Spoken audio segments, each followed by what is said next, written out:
Okay, so that's the second study in the 15 easy studies by Kohler, and let me give you a few tips or ways, things I look out for in this study. One thing is I look for not hitting the keys too much.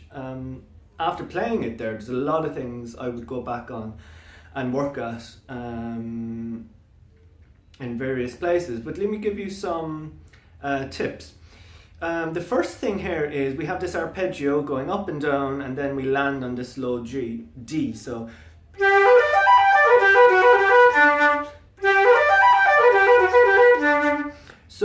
like in the last study again, you can really find out where that low D is and where the embouchure is. So you can start playing around with this, kind of finding the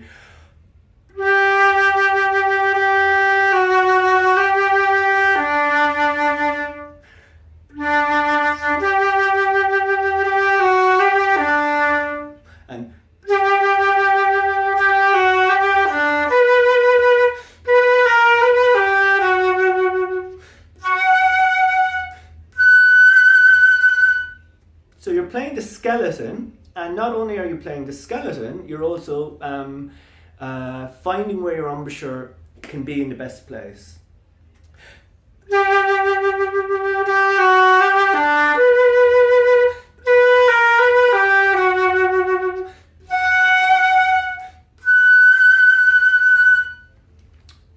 So that's one thing, and then you can start filling everything around it.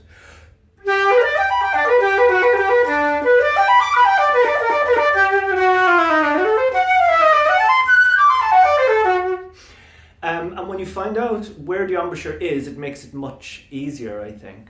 The second thing is not being afraid to play it musically and lengthen some notes where you think it's appropriate. So I spend a bit more time on that first G. And then I spend more time on the B. And then more time on the first F sharp.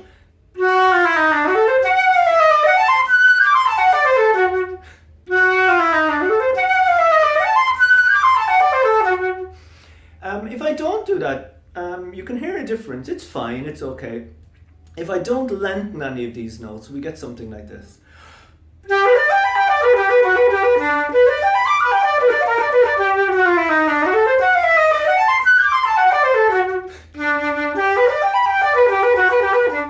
I think it's very pedestrian. And then if I lengthen some of these notes,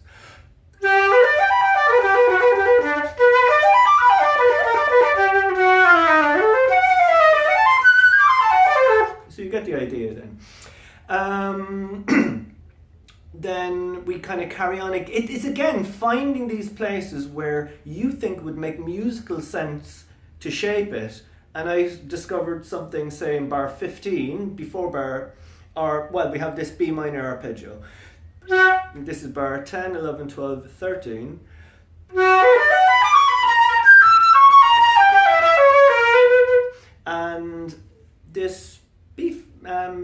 sharp in bar 15, I think sounds quite nice, lengthened as well. So then we get. No, I'll do that again.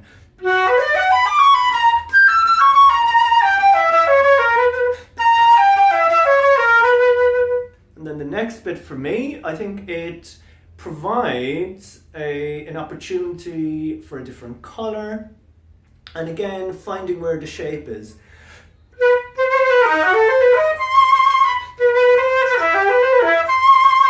And then again, Val, I'm just making a video. Then again, this C.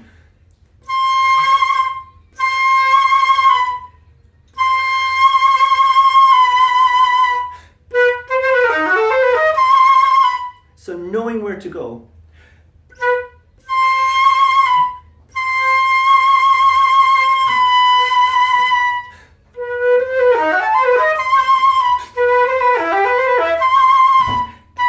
Lengthen this A sharp again. G. E.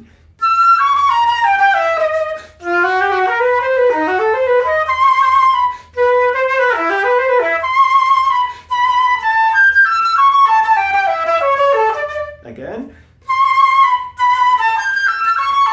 R.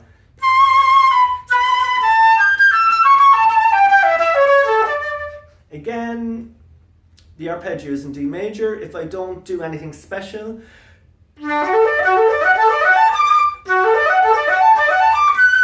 or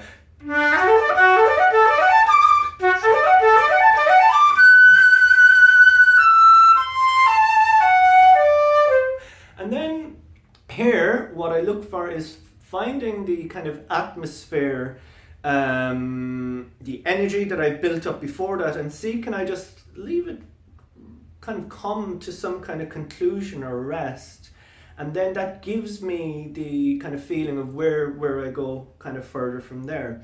Then we have the same kind of themes going through it again.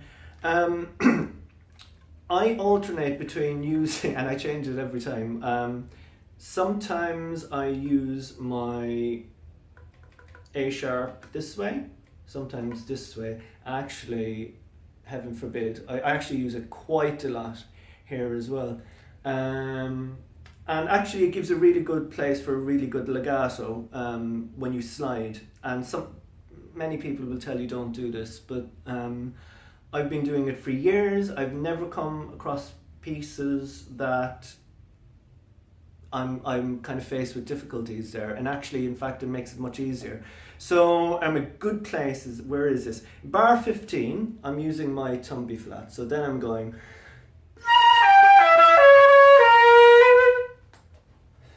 I don't know, can you see that? So I go.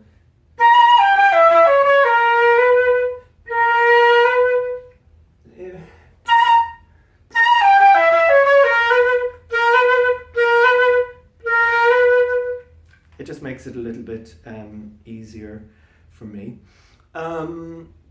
So I suppose what I'm saying here is, again, finding the music, the musicality in it, not being afraid to maybe find your own style with it, and maybe picking out the main kind of melody notes and seeing how you're going to emphasize this. Until next time, I hope it's useful. I'm looking at my two new paintings here we put up. We put these up today. I hope some of these ideas are useful. Please like, comment, and I'll keep going until we find a book to continue with.